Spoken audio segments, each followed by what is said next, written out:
So I know a lot of you are just dying to find out what happens. Marty's out in the field, laying on in the grass with Shiloh, and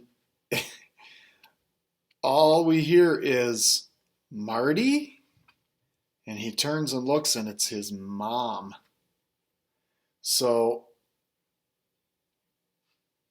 let's find out what happens. I'm up to. I'll read the last page here on chapter 8, and we can hit chapter 9 then. The breeze is blowing cool air in from the west, and I figure I'm about as happy right then as you can get in your whole life, with my dog on my chest and the wind blowing the breeze in my face. And then I hear someone say, "Marty." I look up, and there's Ma. Chapter 9. I can't move. Seems as if the sky is swirling around above me, tree branches going every which way. Ma's face even looks different from down on the ground. Shiloh, of course, goes right over, tail wagging, but all the steam's gone out of me. "How long have you had this dog up here?" she asks, not a trace of a smile on her face. I sit up real slow and swallow. "About a week, I guess." "You've had Judd's dog up here a week, and you told him you didn't know where it was?" "Didn't say I didn't know. He asked had I seen him, and I said I hadn't seen him in our yard. That much is true." Ma comes around the trunk of the pine tree, unfastens that wire that holds the fence closed, and lets herself in. She crouches down in the soft pine needles, and Shiloh starts leaping up on her with his front paws and licking at her face. I can't tell at first how she feels about him, the way she leans back away from his dripping tongue. Then I see her hand reach out with the short, smooth fingers and stroke him. "So, we got ourselves a secret," she says at last. And when I hear her say "we," I feel some better. Not a lot, but some. How come you to follow me up here tonight?" I want to know. Now I can tell for sure her eyes are smiling, but her lips are still set. Well, I had my suspicions before, but it was the squash that did it. The squash? "Marty, I never knew you in your whole life to eat more than a couple of bites of squash altogether. And when you put away a spoonful of that to eat later, I knew for sure it wasn't you doing the eating. And then the way you've been sneaking off every night." She stops stroking Shiloh and turns to me. "I wish you'd have told me. Figured you'd make me give him back. This dog don't belong to you." "Mine more'n Judd's," I say hotly.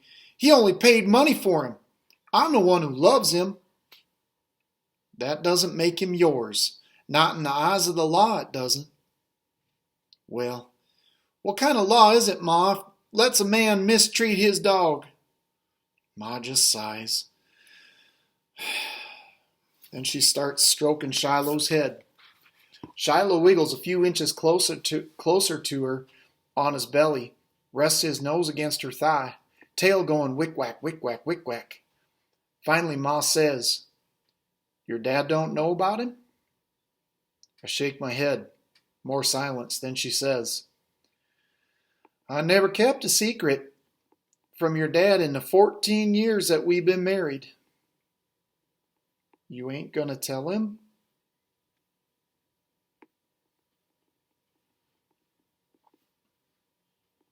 "Marty, I got to. He ever finds out about this dog and knows that I knew but I didn't tell him, how could he trust me? If I keep this one secret from him, he'll think maybe there are more. He'll make me give him back to Judd, Ma." I could hear my voice shaking now. "You know he will." What else can we do? Hot tears. I could feel the hot tears in my eyes now, and tried to keep them away and keep them from spilling out. I turn my head till they go away. Jud Travers ever comes here to get his dog, he'll have to fight me to get it. Marty, listen, Ma, just for one night. Promise you won't tell Dad so I can figure something out? Can tell she's thinking on it.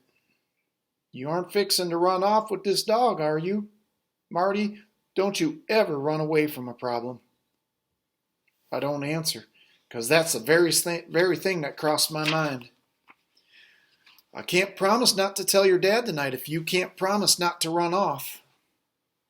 I won't run off, I say. Then I won't tell him tonight. Or in the morning neither, I add.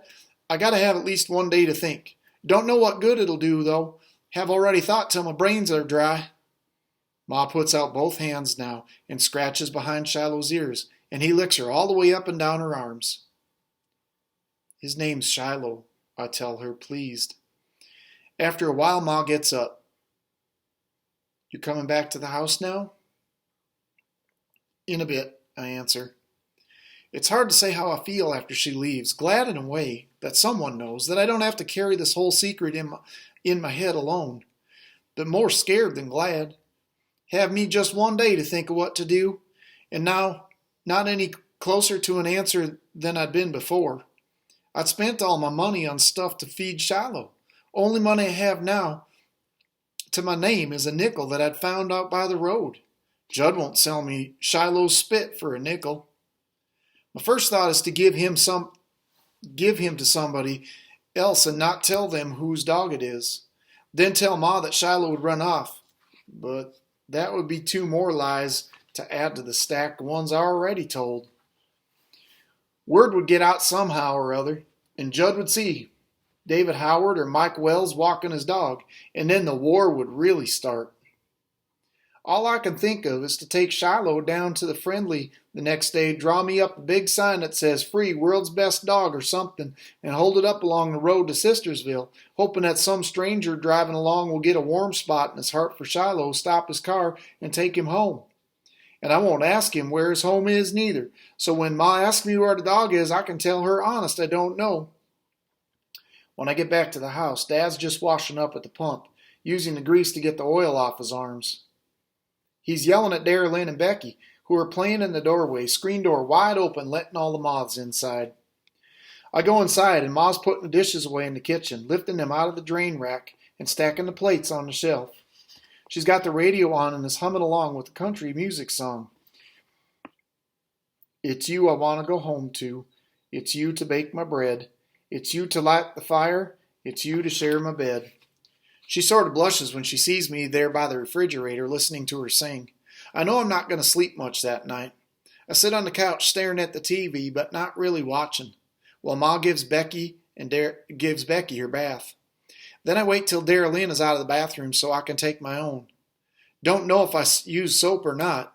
Don't even know if I washed my feet. I'll go back in the living room and Ma has my bed all made up there on the sofa. The house gets dark and the doors close, and then just the night sounds come in from the outside. Know there's a piece of cardboard somewhere out there in the shed that I can print on. There won't be any trouble getting Shiloh to Friendly either. I'll put that rope on his collar and he'll follow along as good as anything.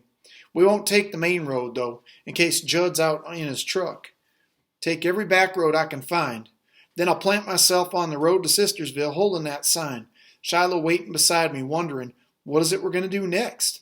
What am I fixing to do anyway? Give in to the first car that stops? I don't even know the person driving.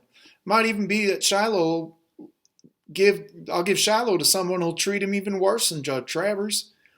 Now that Shiloh's come to trust me, here I am getting ready to send him off again. I feel like there's a tank truck sitting on my chest. I can't hardly breathe. Got one day to decide what to do with Shiloh, and nothing I think on seems right. I hear Shiloh making a noise up on the far hill in his pen.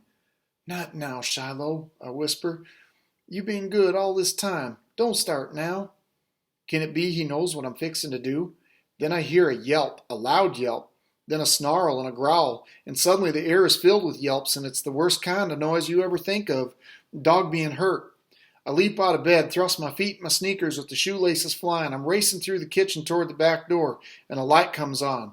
I can hear Dad's voice saying, "Get a flashlight." but I'm already out the back porch running up the hill. There are footsteps behind me. Dad's gaining on me. I can hear Shiloh howl like he's being torn in two, and my breath comes shorter and shorter, trying to get up there in time. By the time I reach the pen, Dad's caught up with me. He's got the flashlight turned toward the noise. The beam searches out the pine tree, the fencing, the lean-to. And then I see this big German shepherd, mean as nails, hunched over Shiloh there on the ground. The shepherd's got blood on his mouth and jaws, and Dad takes another step forward, and it leaps over the fence the same way it got in, and takes off through the woods. I unfasten the wire next to the pine tree, legs like rubber, hardly holding me up. I kneel down by Shiloh. He's got blood on his side. His ear, a big open gash on one leg, and he don't move, not an inch. I bend over my forehead against him, my hand on his head. He's dead, I know it. I'm screaming inside. Then I feel his body sort of shiver, and his mouth's moving just a little, like he's trying to get his tongue out to lick my hand. And I'm bent over there in the beam of Dad's flashlight, bawling, and I don't even care. Wow. So now his mom knows, his dad knows, and Shiloh's hurt bad by a German shepherd that got into his pen and kind of tore him up. What's going to happen now? This is a tough place to stop for the weekend, but this is where we're going to stop today. It's Thursday's Read Aloud. I hope you enjoyed it.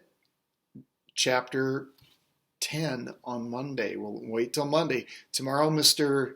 Cease is going to do a read aloud that I want you to respond to. So no story tomorrow. Sorry, you're going to have to wait till Monday to find out what happens.